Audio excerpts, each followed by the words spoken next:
شروع اللہ کے نام سے جو بڑا مہربان نہایت رحم والا ہے۔ طاسین، یہ قرآن اور کتاب روشن کی آیتیں ہیں، مومنوں کے لیے ہدایت اور بشارت ہے۔ وہ جو نماز پڑھتے اور زکوٰۃ دیتے اور آخرت کا یقین رکھتے ہیں۔ جو لوگ آخرت پر ایمان نہیں رکھتے، ہم نے ان کے اعمال ان کے لیے آراستہ کر دیے ہیں تو وہ سرگرداں ہو رہے ہیں۔ یہی لوگ ہیں جن کے لیے بڑا عذاب ہے اور وہ آخرت میں بھی بہت نقصان اٹھانے والے ہیں۔ اور تم کو قرآن خدائے حکیم و علیم کی طرف سے عطا کیا جاتا ہے۔ جب موسیٰ نے اپنے گھر والوں سے کہا کہ میں نے آگ دیکھی ہے، میں وہاں سے رستے کا پتہ لاتا ہوں یا سلگتا ہوا انگارہ تمہارے پاس لاتا ہوں تاکہ تم تاپو۔ جب موسیٰ اس کے پاس آئے تو ندا آئی کہ وہ جو آگ میں تجلی دکھاتا ہے بابرکت ہے، اور وہ جو آگ کے ارد گرد ہے، اور خدا جو تمام عالم کا پروردگار ہے پاک ہے۔ اے موسیٰ، میں ہی خدائے غالب و دانا ہوں، اور اپنی لاٹھی ڈال دو۔ جب اسے دیکھا تو اس طرح ہل رہی تھی گویا سانپ ہے، تو پیٹھ پھیر کر بھاگے اور پیچھے مڑ کر نہ دیکھا۔ حکم ہوا کہ موسیٰ ڈرو مت، ہمارے پاس پیغمبر ڈرا نہیں کرتے۔ ہاں، جس نے ظلم کیا پھر برائی کے بعد اسے نیکی سے بدل دیا تو میں بخشنے والا مہربان ہوں۔ اور اپنا ہاتھ اپنے گریبان میں ڈالو، بے عیب سفید نکلے گا، ان 2 معجزوں کے ساتھ جو 9 معجزوں میں داخل ہیں۔ فرعون اور اس کی قوم کے پاس جاؤ کہ وہ بد کردار لوگ ہیں۔ جب ان کے پاس ہماری روشن نشانیاں پہنچیں، کہنے لگے یہ صریح جادو ہے، اور بے انصافی اور غرور سے ان سے انکار کیا، لیکن ان کے دل ان کو مان چکے تھے۔ سو دیکھ لو کہ فساد کرنے والوں کا انجام کیسا ہوا۔ اور ہم نے داؤد اور سلیمان کو علم بخشا، اور انہوں نے کہا کہ خدا کا شکر ہے جس نے ہمیں اپنے بہت سے مومن بندوں پر فضیلت دی۔ اور سلیمان داؤد کے قائم مقام ہوئے اور کہنے لگے کہ لوگوں، ہمیں خدا کی طرف سے جانوروں کی بولی سکھائی گئی ہے اور ہر چیز عنایت فرمائی گئی ہے، بے شک یہ اس کا صریح فضل ہے۔ اور سلیمان کے لیے جنوں اور انسانوں اور پرندوں کے لشکر جمع کیے گئے، اور وہ قسم وار کیے گئے تھے، یہاں تک کہ جب چونٹیوں کے میدان میں پہنچے تو ایک چونٹی نے کہا کہ چونٹیوں اپنے اپنے بلوں میں داخل ہو جاؤ، ایسا نہ ہو کہ سلیمان اور اس کے لشکر تم کو کچل ڈالیں اور ان کو خبر بھی نہ ہو۔ تو وہ اس کی بات سے ہنس پڑے اور کہنے لگے کہ اے پروردگار، مجھے توفیق عنایت کر کہ جو احسان تو نے مجھ پر اور میرے ماں باپ پر کیے ہیں ان کا شکر کروں، اور ایسے نیک کام کروں کہ تو ان سے خوش ہو جائے، اور مجھے اپنی رحمت سے اپنے نیک بندوں میں داخل فرما۔ اور جب انہوں نے جانوروں کا جائزہ لیا تو کہنے لگے کیا سبب ہے کہ ہدہد نظر نہیں آتا؟ کیا کہیں غائب ہو گیا ہے؟ میں اسے سخت سزا دوں گا یا ذبح کر ڈالوں گا، یا میرے سامنے اپنی بے قصوری کی دلیل صریح پیش کرے۔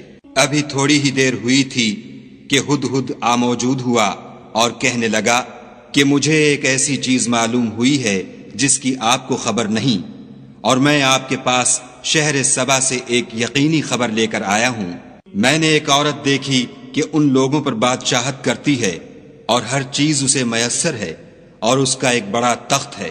میں نے دیکھا کہ وہ اور اس کی قوم خدا کو چھوڑ کر آفتاب کو سجدہ کرتے ہیں، اور شیطان نے ان کے اعمال انہیں آراستہ کر دکھائے ہیں اور ان کو رستے سے روک رکھا ہے، پس وہ رستے پر نہیں آتے اور نہیں سمجھتے کہ خدا کو جو آسمانوں اور زمین میں چھپی چیزوں کو ظاہر کر دیتا اور تمہارے پوشیدہ اور ظاہر اعمال کو جانتا ہے، کیوں سجدہ نہ کریں۔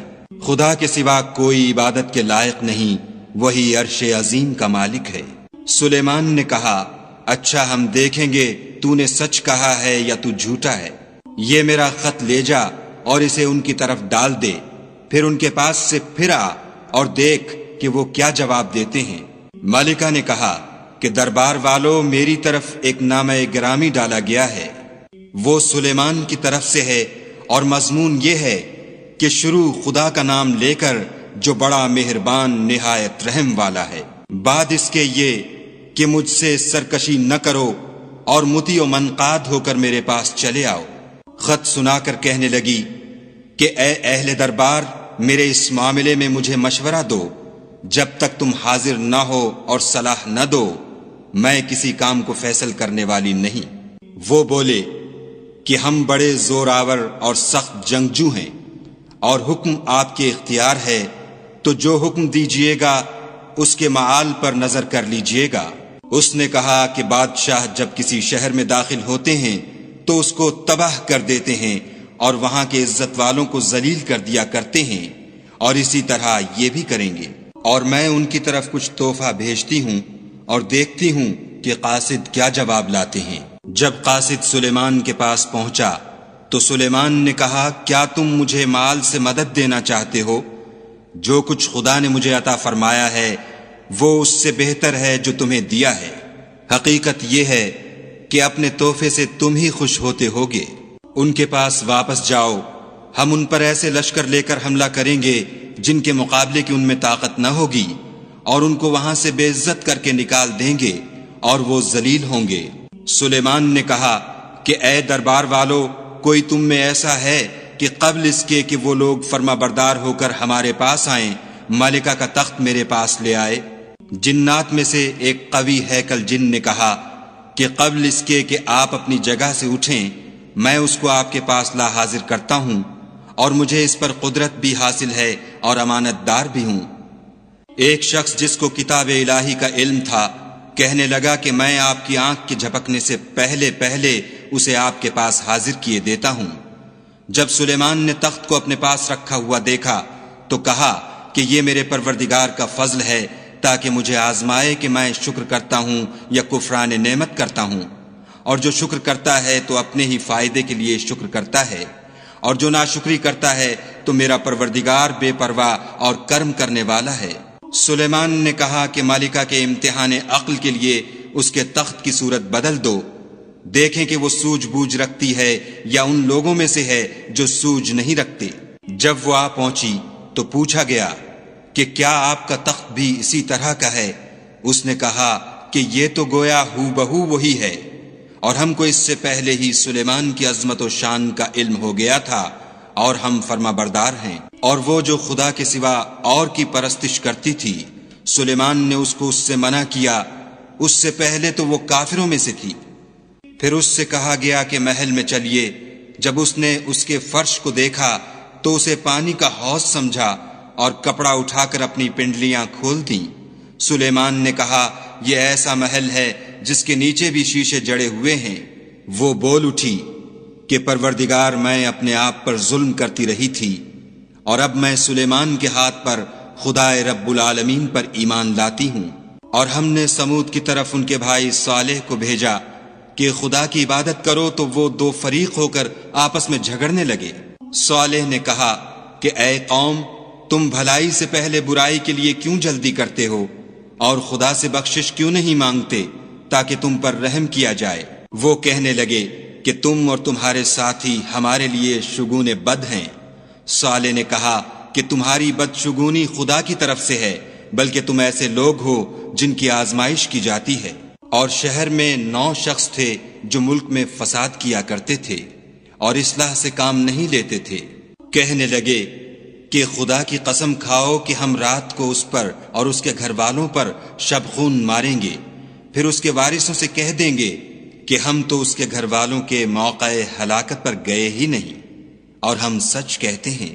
اور وہ ایک چال چلے اور ہم بھی ایک چال چلے، اور ان کو کچھ خبر نہ ہوئی۔ تو دیکھ لو کہ ان کی چال کا انجام کیسا ہوا۔ ہم نے ان کو اور ان کی قوم سب کو ہلاک کر ڈالا۔ اب یہ ان کے گھر ان کے ظلم کے سبب خالی پڑے ہیں۔ جو لوگ دانش رکھتے ہیں ان کے لیے اس میں نشانی ہے، اور جو لوگ ایمان لائے اور ڈرتے تھے ان کو ہم نے نجات دی۔ اور لوط کو یاد کرو جب انہوں نے اپنی قوم سے کہا کہ تم بے حیائی کے کام کیوں کرتے ہو، اور تم دیکھتے ہو کیا تم عورتوں کو چھوڑ کر لذت حاصل کرنے کے لیے مردوں کی طرف مائل ہوتے ہو؟ حقیقت یہ ہے کہ تم احمق لوگ ہو۔ تو ان کی قوم کے لوگ بولے تو یہ بولے، اور اس کے سوا ان کا کچھ جواب نہ تھا کہ لوط کے گھر والوں کو اپنے شہر سے نکال دو، یہ لوگ پاک بننا چاہتے ہیں۔ تو ہم نے ان کو اور ان کے گھر والوں کو نجات دی، مگر ان کی بیوی کہ اس کی نسبت ہم نے مقرر کر رکھا تھا کہ وہ پیچھے رہنے والوں میں ہوگی۔ اور ہم نے ان پر مہ برسایا، سو جو مہ ان لوگوں پر برسا جن کو متنبع کر دیا گیا تھا برا تھا۔ کہہ دو کہ سب تعریف خدا ہی کو سزاوار ہے، اور اس کے بندوں پر سلام ہے جن کو اس نے منتخب فرمایا، بھلا خدا بہتر ہے یا وہ جن کو یہ اس کا شریک بناتے ہیں؟ بھلا کس نے آسمانوں اور زمین کو پیدا کیا، اور کس نے تمہارے لیے آسمان سے پانی برسایا؟ ہم نے، پھر ہم نے اس سے سرسبز باغ اگائے۔ تمہارا کام تو نہ تھا کہ تم ان کے درختوں کو اگاتے، تو کیا خدا کے ساتھ کوئی اور بھی معبود ہے؟ ہرگز نہیں، بلکہ یہ لوگ رستے سے الگ ہو رہے ہیں۔ بھلا کس نے زمین کو قرارگاہ بنایا اور اس کے بیچ نہریں بنائیں اور اس کے لیے پہاڑ بنائے، اور کس نے دو دریاؤں کے بیچ اوٹ بنائی؟ یہ سب کچھ خدا نے بنایا، تو کیا خدا کے ساتھ کوئی اور معبود بھی ہے؟ ہرگز نہیں، بلکہ ان میں اکثر دانش نہیں رکھتے۔ بھلا کون بے قرار کی التجا قبول کرتا ہے جب وہ اس سے دعا کرتا ہے، اور کون اس کی تکلیف کو دور کرتا ہے، اور کون تم کو زمین میں اگلوں کا جانشین بناتا ہے؟ یہ سب کچھ خدا کرتا ہے، تو کیا خدا کے ساتھ کوئی اور معبود بھی ہے؟ ہرگز نہیں، مگر تم بہت کم غور کرتے ہو۔ بھلا کون تم کو جنگل اور دریا کے اندھیروں میں رستہ بتاتا، اور کون ہواؤں کو اپنی رحمت کے آگے خوشخبری بنا کر بھیجتا ہے؟ یہ سب کچھ خدا کرتا ہے، تو کیا خدا کے ساتھ کوئی اور معبود بھی ہے؟ ہرگز نہیں۔ یہ لوگ جو شرک کرتے ہیں، خدا کی شان اس سے بلند ہے۔ بھلا کون خلقت کو پہلی بار پیدا کرتا، پھر اس کو بار بار پیدا کرتا رہتا ہے؟ اور کون تم کو آسمان اور زمین سے رزق دیتا ہے؟ یہ سب کچھ خدا کرتا ہے، تو کیا خدا کے ساتھ کوئی اور معبود بھی ہے؟ ہرگز نہیں۔ کہہ دو کہ مشرکو، اگر تم سچے ہو تو دلیل پیش کرو۔ کہہ دو کہ جو لوگ آسمانوں اور زمین میں ہیں خدا کے سوا غیب کی باتیں نہیں جانتے، اور نہ یہ جانتے ہیں کہ کب زندہ کر کے اٹھائے جائیں گے، بلکہ آخرت کے بارے میں ان کا علم منتہی ہو چکا ہے، بلکہ وہ اس سے شک میں ہیں، بلکہ اس سے اندھے ہو رہے ہیں۔ اور جو لوگ کافر ہیں کہتے ہیں کہ جب ہم اور ہمارے باپ دادا مٹی ہو جائیں گے تو کیا ہم پھر قبروں سے نکالے جائیں گے؟ یہ وعدہ ہم سے اور ہمارے باپ دادا سے پہلے سے ہوتا چلا آیا ہے۔ کہاں کا اٹھنا اور کیسی قیامت، یہ تو صرف پہلے لوگوں کی کہانیاں ہیں۔ کہہ دو کہ ملک میں چلو پھرو، پھر دیکھو کہ گناہ گاروں کا انجام کیا ہوا، اور ان کے حال پر غم نہ کرنا، اور نہ ان چالوں سے جو یہ کر رہے ہیں تنگ دل ہونا، اور کہتے ہیں کہ اگر تم سچے ہو تو یہ وعدہ کب پورا ہوگا؟ کہہ دو کہ جس عذاب کے لیے تم جلدی کر رہے ہو شاید اس میں سے کچھ تمہارے نزدیک آ پہنچا ہو، اور تمہارا پروردگار تو لوگوں پر فضل کرنے والا ہے، لیکن ان میں سے اکثر شکر نہیں کرتے۔ اور جو باتیں ان کے سینوں میں پوشیدہ ہوتی ہیں اور جو کام وہ ظاہر کرتے ہیں، تمہارا پروردگار ان سب کو جانتا ہے۔ اور آسمانوں اور زمین میں کوئی پوشیدہ چیز نہیں ہے مگر وہ کتاب روشن میں لکھی ہوئی ہے۔ بے شک یہ قرآن بنی اسرائیل کے سامنے اکثر باتیں جن میں وہ اختلاف کرتے ہیں بیان کر دیتا ہے، اور بے شک یہ مومنوں کے لیے ہدایت اور رحمت ہے۔ تمہارا پروردگار قیامت کے روز ان میں اپنے حکم سے فیصلہ کر دے گا، اور وہ غالب اور علم والا ہے۔ تو خدا پر بھروسہ رکھو، تم تو حق صریح پر ہو۔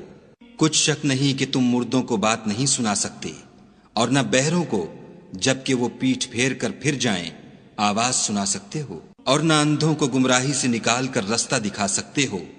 تم تو انہی کو سنا سکتے ہو جو ہماری آیتوں پر ایمان لاتے ہیں اور وہ فرما بردار ہو جاتے ہیں۔ اور جب ان کے بارے میں عذاب کا وعدہ پورا ہوگا تو ہم ان کے لیے زمین میں سے ایک جانور نکالیں گے جو ان سے بیان کر دے گا، اس لیے کہ لوگ ہماری آیتوں پر ایمان نہیں لاتے تھے۔ اور جس روز ہم ہر امت میں سے اس گروہ کو جمع کریں گے جو ہماری آیتوں کی تکذیب کرتے تھے تو ان کی جماعت بندی کی جائے گی، یہاں تک کہ جب سب آ جائیں گے تو خدا فرمائے گا کہ کیا تم نے میری آیتوں کو جھٹلا دیا تھا، اور تم نے اپنے علم سے ان پر احاطہ تو کیا ہی نہ تھا، بھلا تم کیا کرتے تھے؟ اور ان کے ظلم کے سبب ان کے حق میں وعدہ عذاب پورا ہو کر رہے گا تو وہ بول بھی نہ سکیں گے۔ کیا انہوں نے نہیں دیکھا کہ ہم نے رات کو اس لیے بنایا ہے کہ اس میں آرام کریں، اور دن کو روشن بنایا ہے کہ اس میں کام کریں؟ بے شک اس میں مومن لوگوں کے لیے نشانیاں ہیں۔ اور جس روز سور پھونکا جائے گا تو جو لوگ آسمانوں اور جو زمین میں ہیں سب گھبرا اٹھیں گے، مگر وہ جسے خدا چاہے اور سب اس کے پاس عاجز ہو کر چلے آئیں گے۔ اور تم پہاڑوں کو دیکھتے ہو تو خیال کرتے ہو کہ اپنی جگہ پر کھڑے ہیں، مگر وہ اس روز اس طرح اڑتے پھریں گے جیسے بادل۔ یہ خدا کی کاریگری ہے جس نے ہر چیز کو مضبوط بنایا، بے شک وہ تمہارے سب افعال سے باخبر ہے۔ جو شخص نیکی لے کر آئے گا تو اس کے لیے اس سے بہتر بدلہ تیار ہے، اور ایسے لوگ اس روز گھبراہٹ سے بے خوف ہوں گے۔ اور جو برائی لے کر آئے گا تو ایسے لوگ اوندھے منہ دوزخ میں ڈال دیے جائیں گے۔ تم کو تو انہی اعمال کا بدلہ ملے گا جو تم کرتے رہے ہو۔ کہہ دو مجھ کو یہی ارشاد ہوا ہے کہ اس شہر مکہ کے مالک کی عبادت کروں جس نے اس کو محترم اور مقام ادب بنایا ہے، اور سب چیز اسی کی ہے، اور یہ بھی حکم ہوا ہے کہ اس کا حکم بردار رہوں، اور یہ بھی کہ قرآن پڑھا کروں۔ تو جو شخص راہ راست اختیار کرتا ہے تو اپنے ہی فائدے کے لیے اختیار کرتا ہے، اور جو گمراہ رہتا ہے تو کہہ دو کہ میں تو صرف نصیحت کرنے والا ہوں۔ اور کہو کہ خدا کا شکر ہے وہ تم کو عنقریب اپنی نشانیاں دکھائے گا تو تم ان کو پہچان لوگے، اور جو کام تم کرتے ہو تمہارا پروردگار ان سے بے خبر نہیں ہے۔